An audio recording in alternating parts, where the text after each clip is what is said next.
Assalamualaikum warahmatullahi wabarakatuh. Alhamdulillah. Alhamdulillahi rabbil alamin wa bihi nasta'in wa la umurid dunya waddin. Wassalatu wassalamu ala sayyidil mursalin Muhammadin wa ala alihi wa ashabihi wa man tabi'ahum bi ihsanin ila yaumiddin, amma ba'd. Fa ya ayyuhal hadirun rahimakumullah. Bapak-bapak, ibu-ibu dan saudara-saudaraku sekalian yang dirahmati Allah Subhanahu wa taala, alhamdulillah kita dipertemukan kembali oleh Allah Subhanahu wa taala dalam kesempatan ini untuk kita menunaikan kewajiban, baik kewajiban salat maupun kewajiban kita dalam tafaqquh fiddin, dan kita masih melanjutkan kajian kita yaitu kajian akidah Islam, dan kita masih membahas tentang beriman kepada Allah Subhanahu wa taala.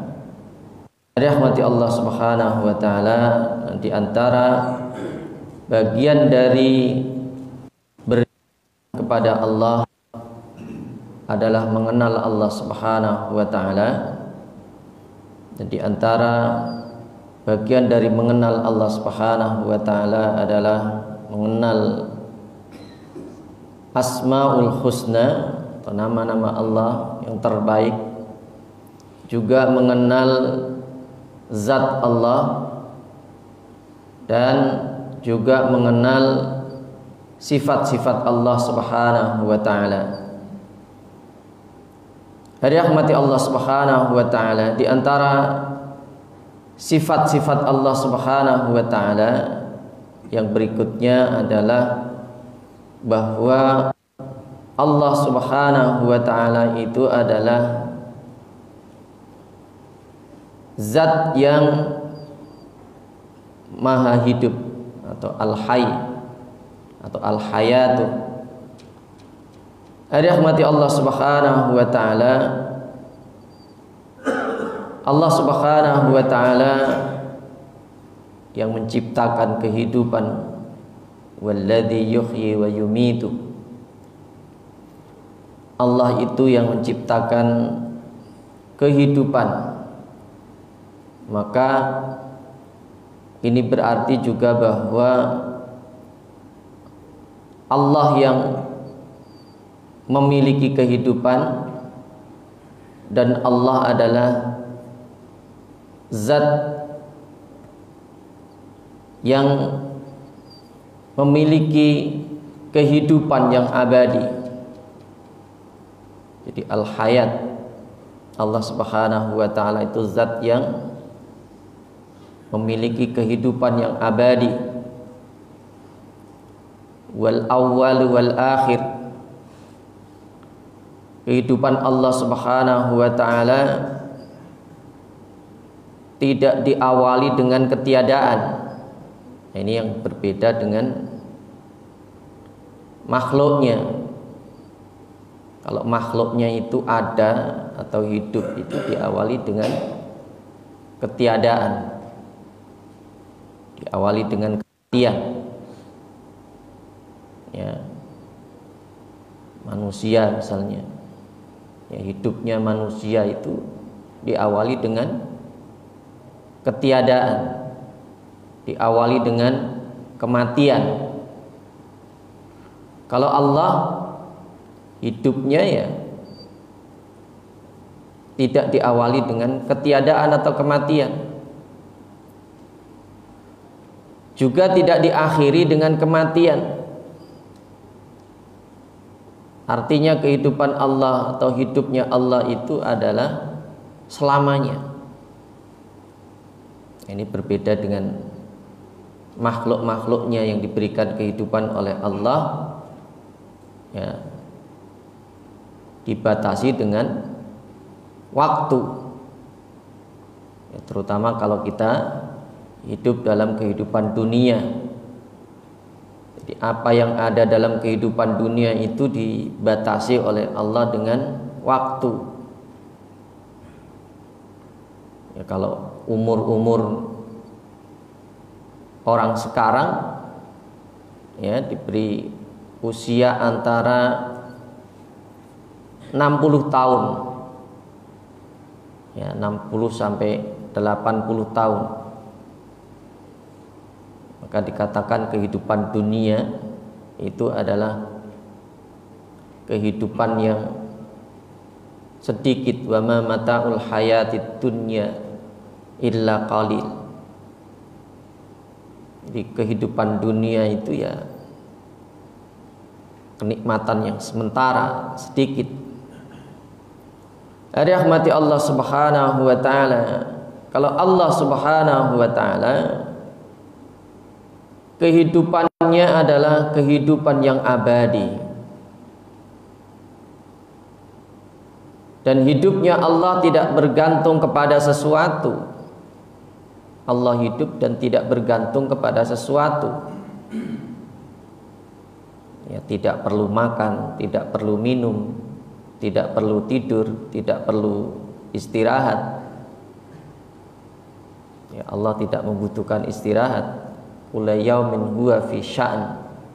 Artinya setiap saat Allah itu dalam kesibukan. Jadi Allah itu hidupnya tidak bergantung kepada sesuatu. Berbeda dengan makhluknya. Kalau makhluknya itu bergantung ya, seluruhnya dalam kehidupannya itu ya bergantung kepada Allah Subhanahu wa taala. Allah Subhanahu wa taala hingga kehidupan dunia atau terwujudnya alam semesta ini yang menjadi bukti bahwa Allah yang maha hidup yang menciptakannya. Jadi tidak mungkin ya ada kehidupan kalau yang menciptakan tidak hidup. Rahmati Allah Subhanahu wa taala.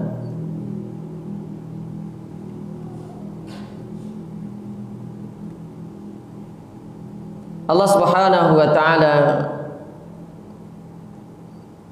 di dalam surat Thaha telah berfirman, wa anatil wujuhu lil hayyil qayyum wa qad khaba man hamala zulman. Wa anatil wujuhu, dan tunduklah semua muka kepada Tuhan yang maha hidup lagi kekal, lagi senantiasa al-qayyum, mengurus semua makhluk-makhluknya.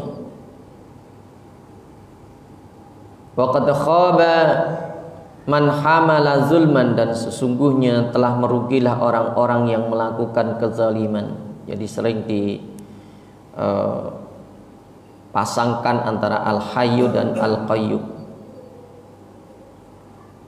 Jadi Allah itu yang maha hidup dan Allah itu yang mengurus seluruh makhluk-makhluknya.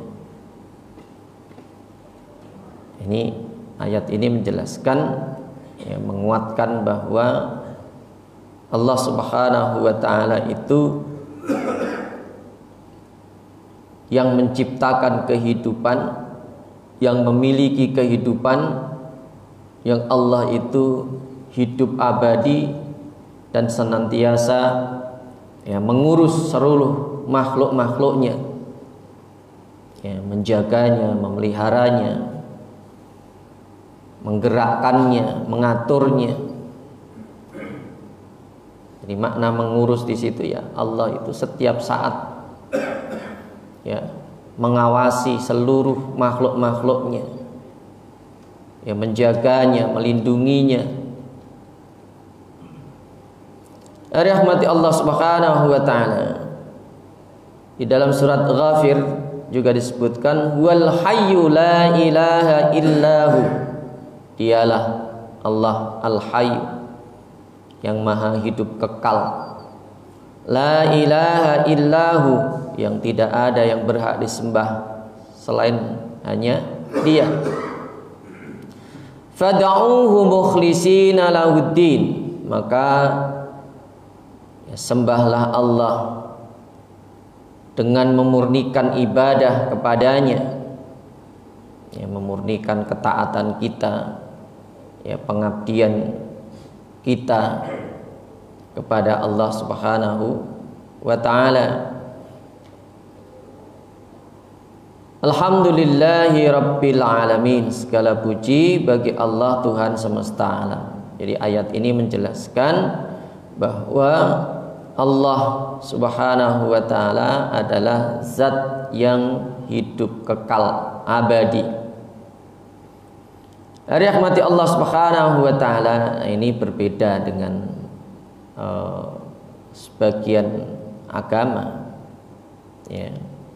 Mereka menyembah benda-benda, mereka menyembah makhluk, yang mereka sembah itu bahkan benda mati. Ini jangan sampai nanti orang Islam juga ada yang berkeyakinan seperti itu. Ada orang yang percaya kepada benda-benda mati, ya, menganggap bahwa benda mati punya kekuatan. Rahmati Allah Subhanahu wa ta'ala, manusia, ya, harusnya, ya, menyadari sepenuhnya bahwa yang mereka sembah itu adalah zat yang hidup, yang memiliki kehidupan dan yang menciptakan kehidupan, bukan, ya, sesuatu yang mati. Ada orang yang nyembah patung, ada orang yang nyembah matahari, ada orang yang nyembah, ya, sementara yang mereka sembah adalah sesuatu yang mati, yang tidak bisa memberikan manfaat, juga tidak bisa memberikan bahaya. Bahwa yang berhak disembah itu adalah yang maha hidup. Allahu la ilaha illahu, ya. Allah adalah tidak ada Tuhan yang berhak disembah selain hanya Dia. Allahu la ilaha illahu al hayyul qayyum, al hayyu, zat yang hidup kekal, hidup abadi, al qayyum, yang terus menerus mengurus makhluknya. Jadi ayat ini menjelaskan bahwa yang berhak disembah itu hanyalah Allah, zat yang maha hidup kekal, zat yang senantiasa mengurus seluruh makhluk-makhluknya setiap saat, setiap detik. Jadi kata al-hayyu itu sering dipasangkan dengan kata al-qayyum. Ya hayyu ya qayyum, zat yang maha hidup abadi dan yang senantiasa mengurus makhluk-makhluknya. Jadi seluruh urusan makhluknya itu yang mengatur adalah Allah.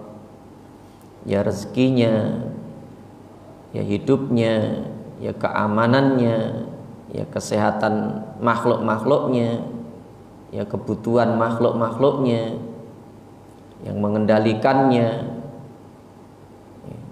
itu semuanya adalah Allah Subhanahu wa ta'ala, zat yang maha hidup. Rahmati Allah Subhanahu wa ta'ala. Nah, di antara sifat Allah itu adalah al-kalam. Jadi Allah itu berbicara. Nah, ini yang menjadi perdebatan, ya. Allah itu berbicaranya seperti apa? Rahmati Allah Subhanahu wa ta'ala, Al-Quran itu disebut sebagai kalamullah. Ini karena kalam Allah ini jangan sampai nanti dianggap seperti kalamnya manusia. Jadi Allah itu berbicara, tapi jangan sampai dianggap bahwa bicaranya Allah itu seperti makhluknya.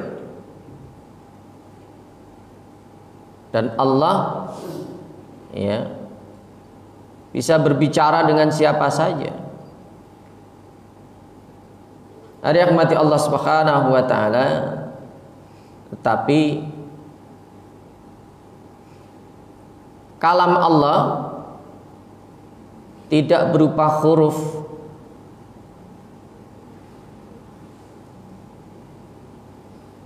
Kalau Al-Quran itu disebut kalamullah, ditulis dalam bentuk huruf, nah itu sebagai bentuk ya penerjemahan, sudah diterjemahkan dalam bahasa manusia ya, sehingga bisa dipahami oleh manusia. Hari rahmati Allah Subhanahu wa taala,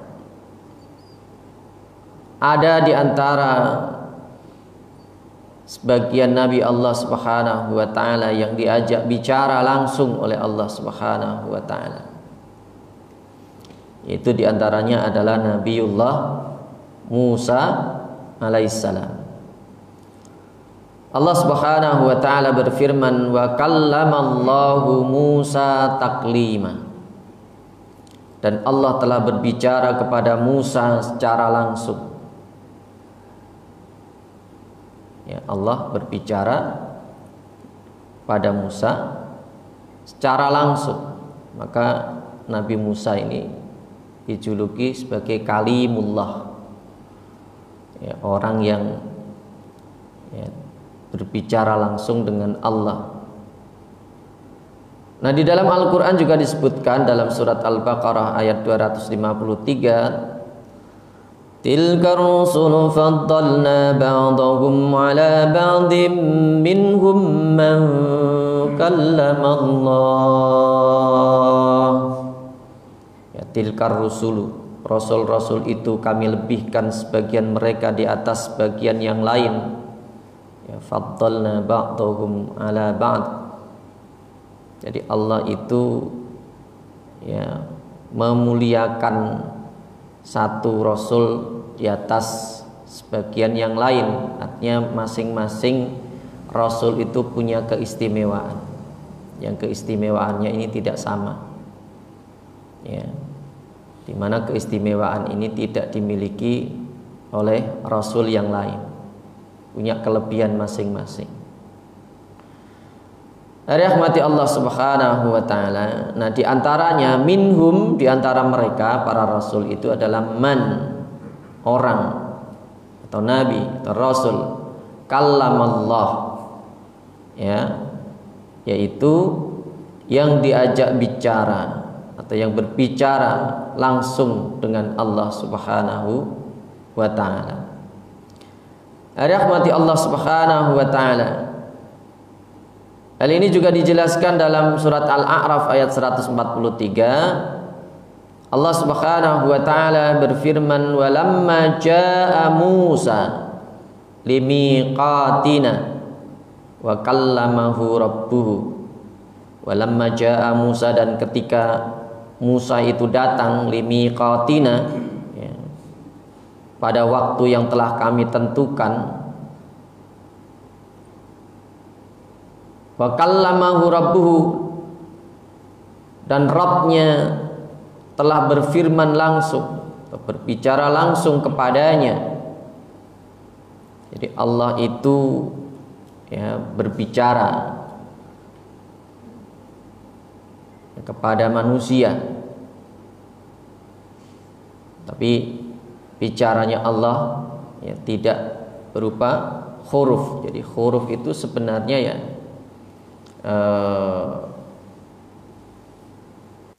penterjemahan ya.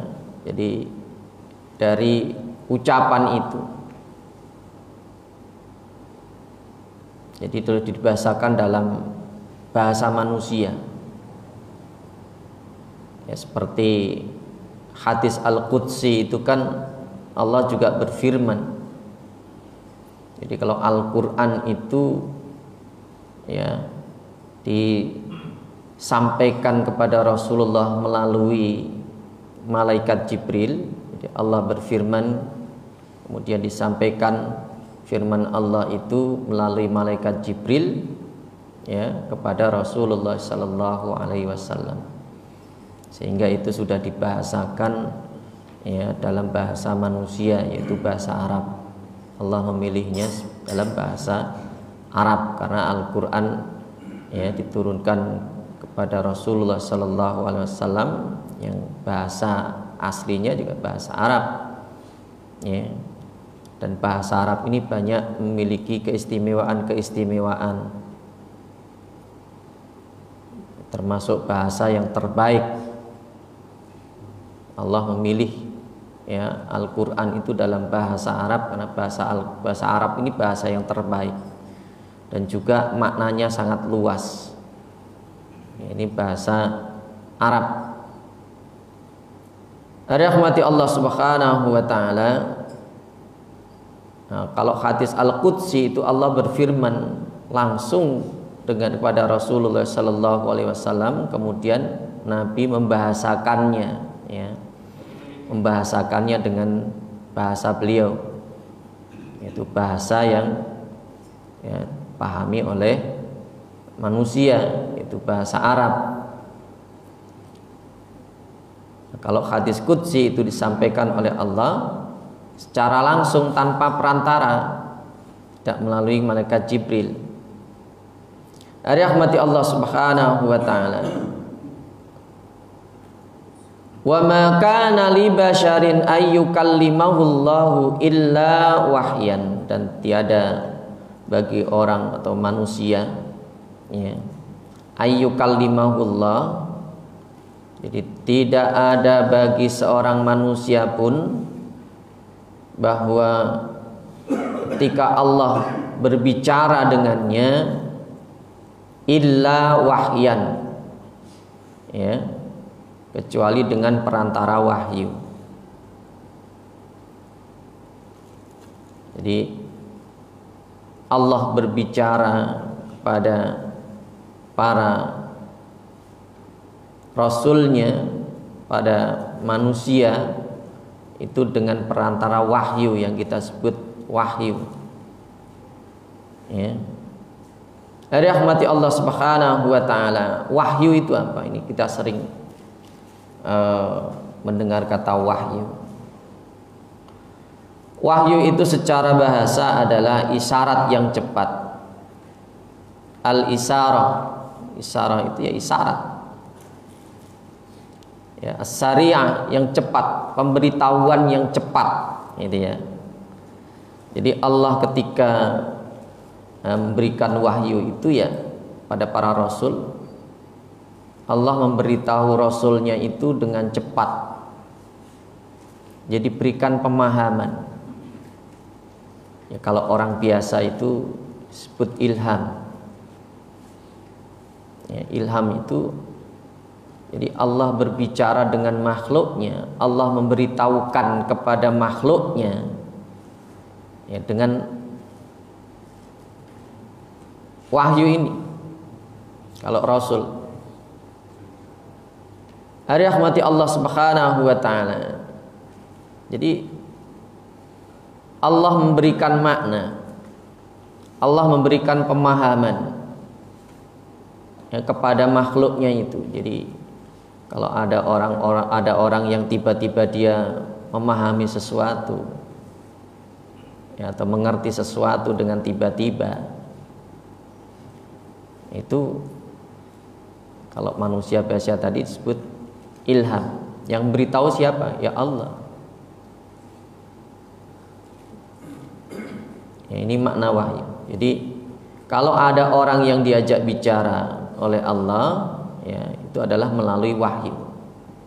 Nabi Shallallahu Alaihi Wasallam itu wa ma yantiqu anil hawa in huwa illa wahyu yuha. Ya, Rasulullah itu tidaklah mengucapkan sesuatu kecuali yang diucapkan itu adalah wahyu, baik melalui perantara atau tidak. Ya, kalau melalui perantara malaikat Jibril ya tadi disebut Al-Quran itu. Kalau tidak, ya kemudian disampaikan oleh Rasulullah dalam bentuk hadis Al-Qudsi. Sering Rasulullah mengatakan qala ta'ala, ya, Allah berfirman. Nah, ini dalam hadisnya disebut hadis Al-Qudsi. Itu adalah bagian dari wahyu. Jadi Allah memberitahukan kepada nabinya dengan ya, pemberitahuan yang cepat, diberikan pemahaman. Hingga wahyu itu ada berapa bentuk ya? Ada yang berupa, kalau yang Al-Quran itu disampaikan dalam bentuk kadang yang menyampaikan dalam bentuk manusia atau dalam wujud aslinya malaikat itu, ya, atau melalui bunyi lonceng kadang. Ini bentuk-bentuk wahyu. Nah, bagaimana kalau dia dalam bentuk lonceng? Ya, bagaimana memahaminya? Rahmati Allah Subhanahu wa taala. Jadi wahyu itu secara bahasa adalah isyarat yang cepat atau yang tersembunyi cepat. Jadi disampaikan secara tersembunyi, diberikan pemahaman dalam hati. Rahmati Allah Subhanahu wa taala. Atau wahyu itu adalah informasi yang tersembunyi dan cepat, yang khusus ditujukan kepada orang-orang tertentu tanpa diketahui oleh orang lain. Ya. Orang lain nggak tahu, karena diberitahukan oleh Allah secara tersembunyi. Rahmati Allah Subhanahu wa taala. Jadi Allah Subhanahu wa taala ketika berbicara kepada orang-orang yang dikehendaki, maka terutama para rasul itu, maka itu melalui wahyu.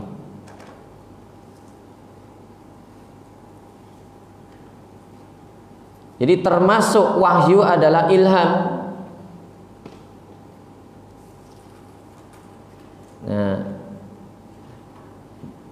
ilham itu ada beberapa macam, ya. Jadi terkadang ilham itu dikatakan sebagai wahyu. Tapi kalau dalam definisi para ulama itu ya, wahyu itu khusus untuk para rasul. Nah, di antara makna ilham itu ada yang difirmankan oleh Allah Subhanahu wa taala, wa auhayna ila ummi Musa an ardi'ihi, dan telah kami ilhamkan, kami wahyukan kepada ibunya Musa supaya dia menyusui anaknya. Ya. Jadi Allah itu memberitahukan kepada ibunya Musa, ya, melalui apa? Ya, supaya dia menyusui anaknya. Jadi ketika Nabi Musa itu dihanyutkan ke sungai dan itu ditemukan oleh istrinya Fir'aun, ya, dirawat sebagai anaknya, di sana dia tidak mau menyusu dengan siapapun. Ya, oleh Allah diberikanlah ilham. Ya, kalau di sini disebutkan wa auhayna di sini maknanya Allah mengilhamkan, memberitahukan, ya, kepada ibunya Musa supaya dia yang menyusui Musa. Ya. Jadi selama Nabi Musa dirawat oleh istrinya Fir'aun itu, ya, yang menyusui ibunya sendiri,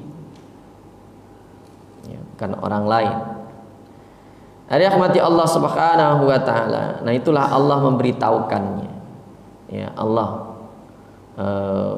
berbicara, memberitahukan, tapi tidak dalam bentuk tadi, ya, tapi dalam bentuk ilham itu. Allah memberitahukannya dengan pemberitahuan yang cepat, diberikan makna dan pemahaman dalam hatinya. Rahmati Allah Subhanahu wa taala. Nah, ilham ini juga kepada hewan juga. Siapa yang ngasih tahu hewan-hewan itu? Ya, misalnya hewan-hewan itu bisa membuat bangunan-bangunan tertentu. Ada yang bisa membuat sarang yang begitu bagus, ada yang bisa kalau lebah itu bisa membuat sarang yang begitu bagus. Ya, kemudian hewan-hewan itu memiliki keahlian-keahlian tertentu. Ya, itu siapa yang mengajarinya? Allah Subhanahu wa taala berfirman, wa auha rabbuka ilan nakhli anittakhidhi minal jibali buyuta wa minasyajari mimma ya'rishun. Dan Tuhanmu telah mewahyukan kepada lebah. Yang ngasih tahu ya Allah. Ya, yang ngasih tahu ya Allah. Jadi ya pemberitahuannya tadi tidak dalam bentuk, ya kalau pada ilham ini ya tidak dalam bentuk memberitahukan pemahaman dalam hati kita itu, ya tidak dalam bentuk suara, tapi Allah memberikan pemahaman. Rahmati Allah Subhanahu wa taala. Begitu juga hewan-hewan itu yang memberi pemahaman adalah Allah.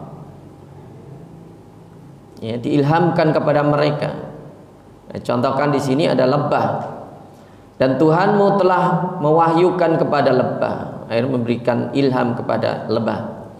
Buatlah sarang-sarang di bukit-bukit, di pohon-pohon kayu, dan di tempat-tempat yang dibikin atau dibuat oleh manusia. Ya, jadi Allah yang mengarahkan mereka. Rahmati Allah Subhanahu wa taala, makna wahyu juga bisa ya bermakna bisikan setan.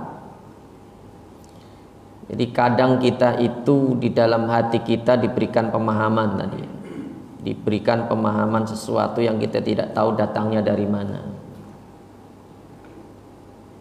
Itu bisa berupa ilham, bisa juga bisikan setan.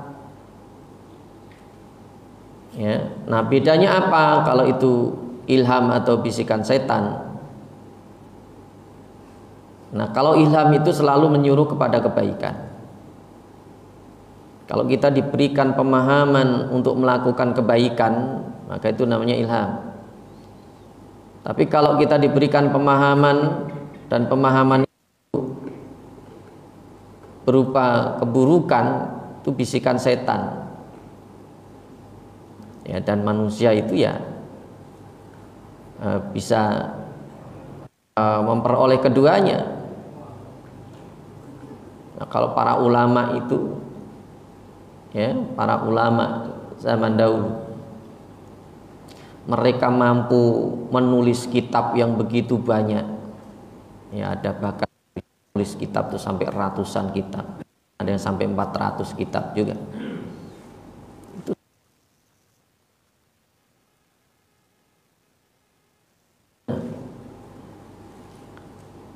ya, jadi sebagian dalam ilmu, dalam filsafat ilmu, ya termasuk sumber ilmu pengetahuan itu ya ilham itu. Dan itu yang memberitahukan adalah Allah. Rahmati Allah Subhanahu wa taala. Nah, setan juga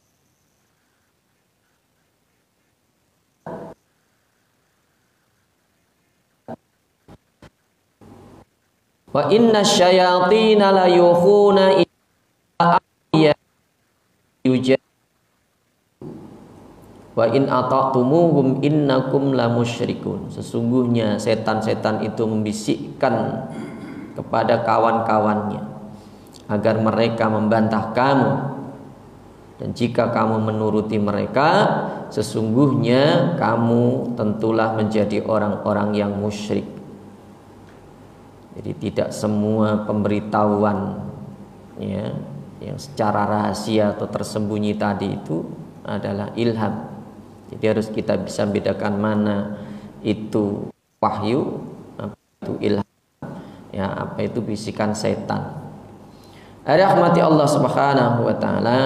Jadi ilham itu ya sampai sekarang ya masih, ya. Jadi kalau wahyu sudah terhenti karena Nabi sudah tidak ada lagi. Ya, terakhir adalah Rasulullah Sallallahu Alaihi Wasallam.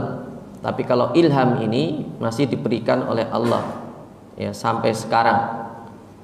Dan itu tidak semua orang memperoleh ilham. Ya, terutama adalah orang-orang yang mereka ya dekat dengan Allah Subhanahu wa taala.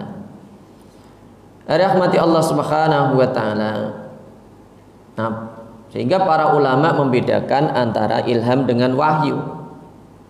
Jadi kalau ilham itu untuk manusia biasa, ya termasuk para ulama, para wali-wali Allah, sedangkan wahyu itu adalah kepada Nabi atau Rasul Allah Subhanahu wa taala. Rahmati Allah Subhanahu wa taala. Nah, di antara sifat-sifat Allah itu adalah Allah itu maha mendengar dan Allah itu maha melihat, yaitu sama dan basar, ya. Ilmu, hayat, sama, basar, ya. Nah, kata sama dan basar sering dipasangkan. Kalau al-hayyu dipasangkan sama dengan basar, ya, sama itu pendengaran, basar itu penglihatan. Ya, antara pendengaran dan penglihatan ini selalu dipasangkan. Ya. Rahmati Allah Subhanahu wa taala, karena ini saling berkaitan.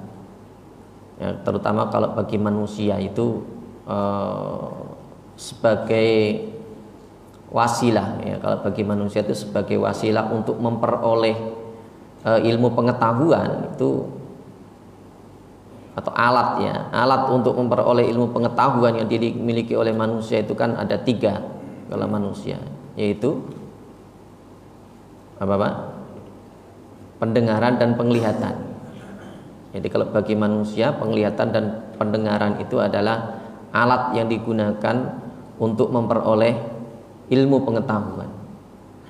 Kalau bagi manusia, ya, selain pendengaran dan penglihatan itu termasuk hati, ya, fuad. Jadi hati itu ya alatnya ilmu pengetahuan manusia, yaitu, ya, tempat nyimpannya pengetahuan ya di situ. Rahmati Allah Subhanahu wa taala. Allah adalah zat yang maha mendengar. Allah mendengar semua suara yang zahir dan yang batin. Ini pendengaran Allah. Kalau pendengaran manusia itu terbatas. Tapi kalau pendengaran Allah ini sangat, ya, artinya tidak ada yang bisa membatasi. Karena Allah bisa mendengar suara apapun, baik yang zahir itu yang diucapkan. Jadi kalau kita berucap dengan lisan itu berarti dizahirkan, ya, dinampakkan. Atau yang tersembunyi itu yang ada dalam hati, yang tidak kita katakan. Kita mengucapkan tapi tidak di dalam hati, ya. Kita mengatakan tapi dalam hati, tidak diucapkan dengan lisan. Itu Allah maha mendengar. Rahmati Allah Subhanahu wa taala. Allah maha mendengar semua suara yang zahir dan yang batin, yang samar dan yang jelas. Jadi kalau ada suara di dalam kerumunan yang begitu banyak, begitu banyaknya suara, Allah bisa mendengar dan bisa membedakan antara suara-suara itu. Ya, kalau kita kan dalam suara yang begitu banyak orang, kerumunan orang itu, ya, kita nggak bisa bedakan suara. Ya, hanya terdengar seperti suara lebah yang berkerumun saja, ada suaranya, tapi nggak bisa membedakan. Kalau Allah itu bisa membedakan setiap suara. Ya, begitu banyaknya suara itu. Jadi ini pendengaran Allah Subhanahu wa taala. Jadi Allah itu Maha mendengar. Nah, kalau dalam sehari itu, ya sehari semalam, ya, makhluknya berdoa, ya, itu berapa miliar manusia yang berdoa,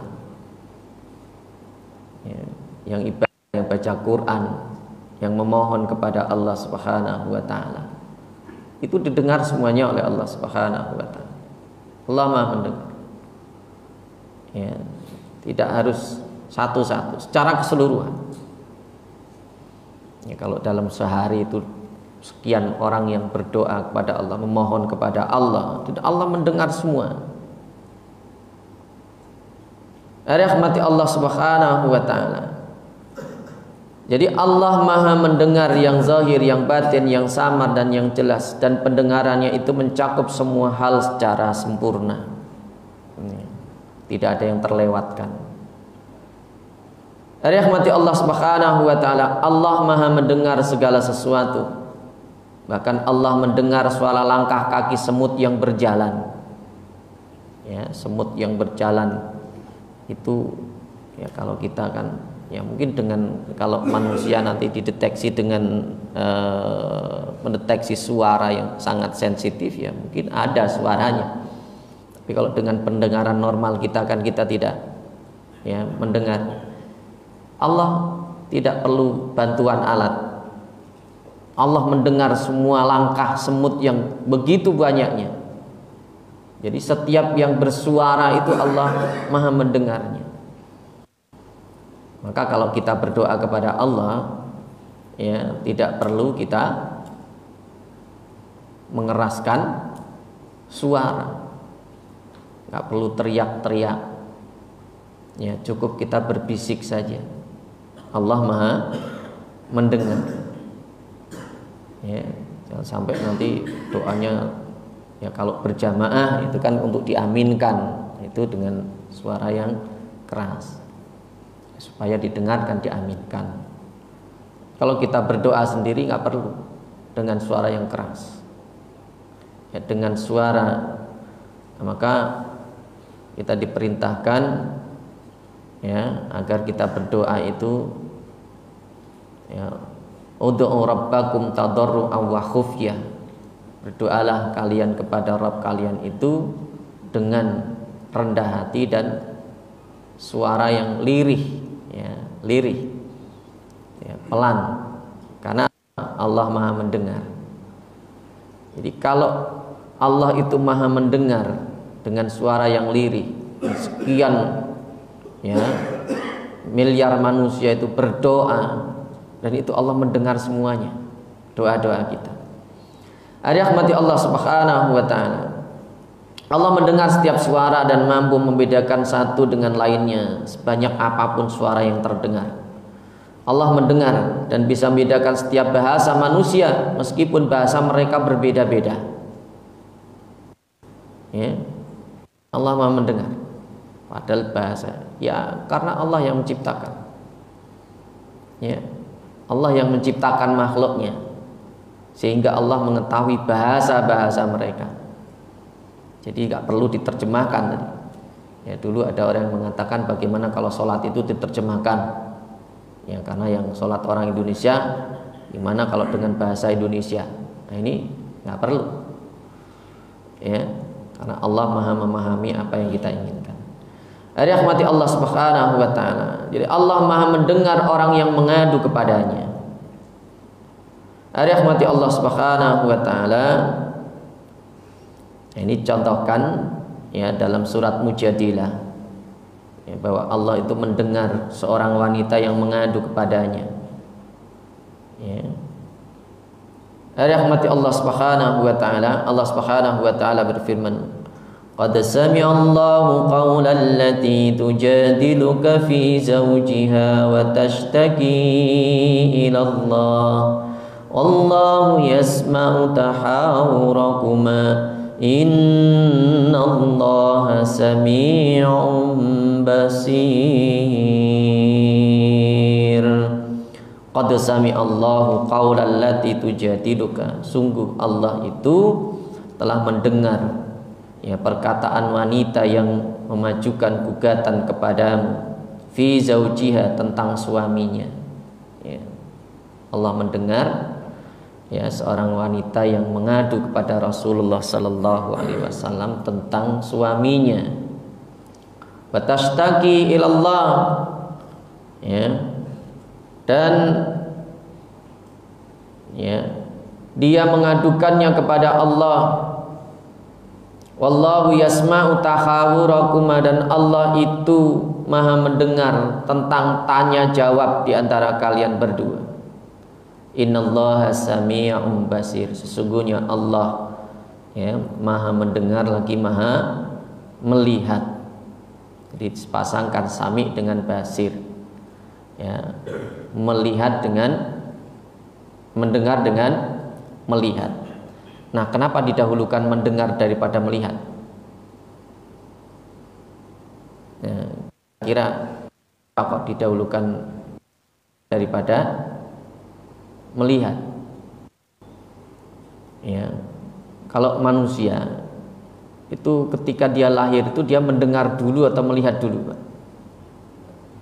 Mendengar, ya, mendengar dulu. Ya. Rahmati Allah Subhanahu wa taala. Jadi Allah itu zat yang maha mendengar. Qala rabbi ya'lamul qawla fis sama'i wal ardi wa huwas sami'ul alim.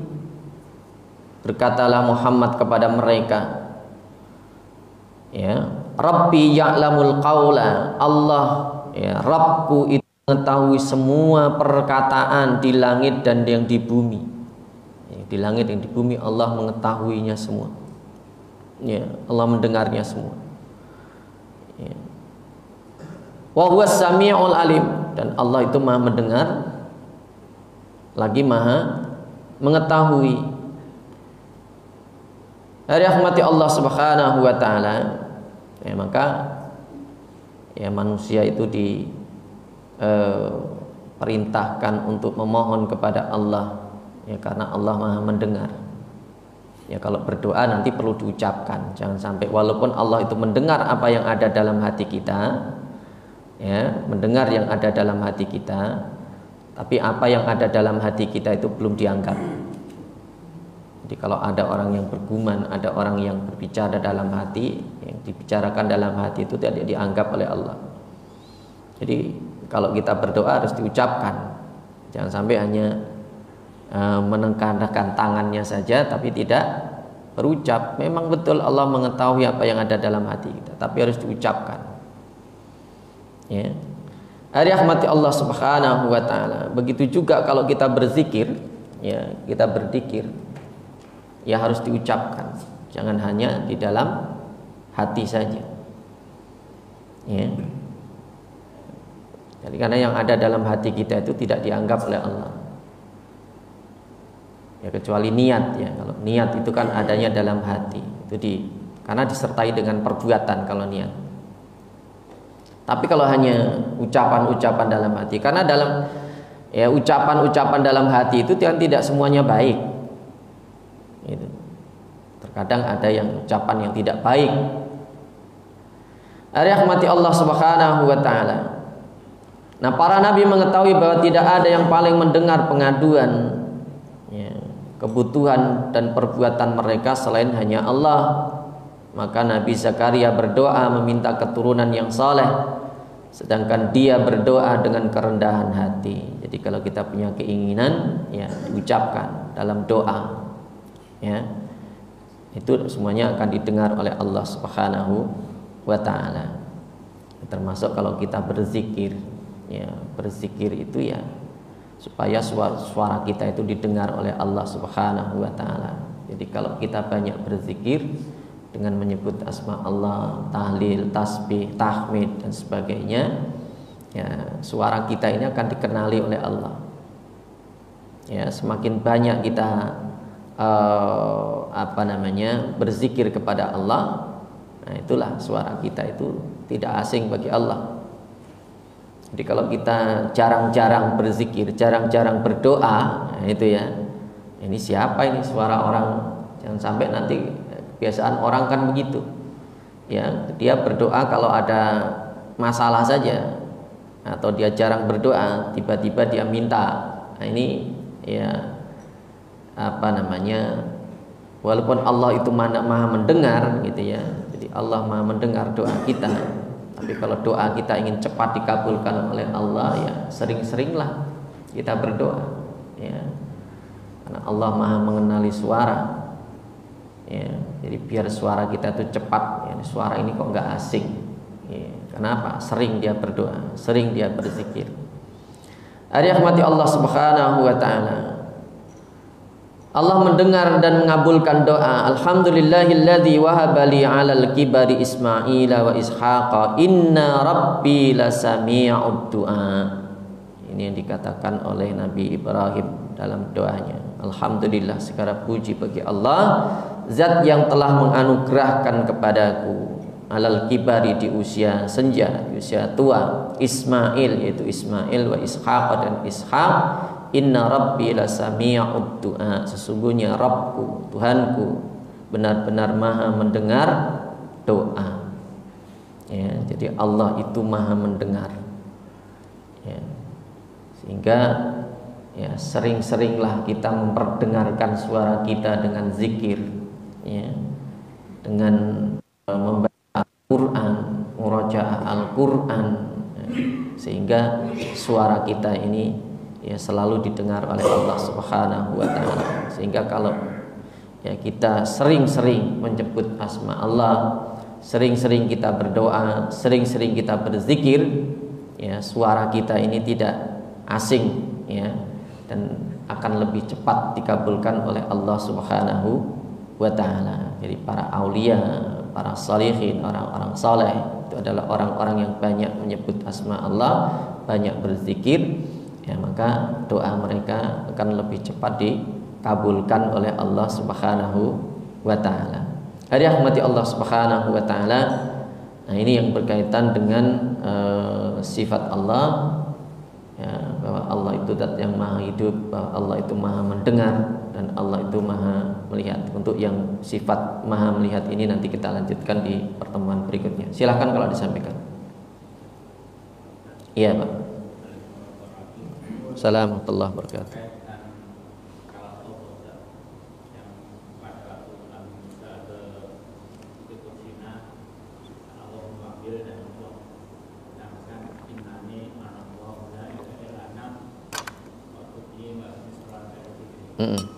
Itu ucapan itu kayak innani anallah, kan aku adalah Allah, kan berarti kan kayak berhadapan itu dari teksnya itu. Iya. Memang Allah berbicara langsung, tapi Allah tidak menampakkan wujudnya, kan? Ya. Dan Nabi Musa mendengarnya. Ya, Nabi Musa mendengarnya.